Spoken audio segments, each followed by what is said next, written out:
Hello ખેડૂત ભાઈઓ, રામપુર તોરીને આંગણે આ કારુભાઈ થોમરને આવી ગરેડીઓ બાંધેલી હતી 5 વર્ષ પહેલાં. તે 2 વર્ષથી તો હળી ગયું અને બોલે ગયા, બોલે ખુલતા નથી, માથા આવા થઈ ગયા છે. એટલે નવી સિસ્ટમથી ગરેડી બની. આપણે જે અલંગની લાકડી આવે છે ને એની આ ગરેડી અમે બનાવી છે અને આ બાંધવાનું ચાલુ કર્યું છે. આ એક વારો બાંધી દેવાનો, અહીંયા વારો ફરવી દેવાનો. અને કોઈ પણ ભાઈનો જો કદાચ બાંધવી જો આમ થઈ જાય ને તો એમાં મુંદાવાનું નહીં, પછી વારો આવે એટલે એ પાછી સીધી થઈ જાય પાછી.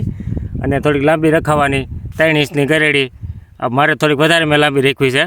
અને કોઈ પણ ભાઈને લેવું હોય તો રામપુરમાંથી મળે છે એ ગરેડી, પંકજભાઈ લોવાની અહીંયા કારુભાઈ થોમર બોલશે ને યુટ્યુબમાં આપણું નામ આવી જાય અને એમાં એના નંબર ને બધું આવી જાય. આપણે નાખ્યું છે એના યુટ્યુબમાં. અને આ ગરેડીને હરગાવો તો કાંઈ ન થાય, એટલે તાપ કરો તો કાંઈ ન થાય, આજીવન જેવું થઈ જાય. આ શેરનું આવે છે એ નથી ખબર પડતી, પણ વાગે આમ જો જો ગરેડી. આજે અમે બાંધવાનું ચાલુ કર્યું છે અને ઝટકા મશીન ચાલુ કરવાનું ધબાકાદાર. મારા નંબર છે 90 61 45 આ રીતથી ગરેડી બનાવી લેવાની અલગની લાકડીની.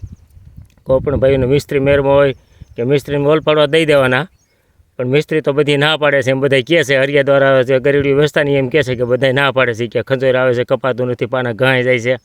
પણ અમારો મિસ્ત્રી એવો લોખંડનો છે ને, લોખંડી પુરુષ પંકજભાઈ લોવાર, એટલે એ બનાવી જ દે. અને 10 રૂપિયા નંગ વેચવાનું ચાલુ અમે એને કરાવી દીધું છે. કોઈ પણ ભાઈનું લેવું હોય તો આપણે આ યુટ્યુબમાં વિડીયો છે ને એમાં એ ભાઈનો વિડીયો નાખ્યો છે, એના નંબર હતી એ બોલે છે. નકર તમે તારે મને ફોન કરજો, કોન્ટેક્ટ કરાવી દઉં.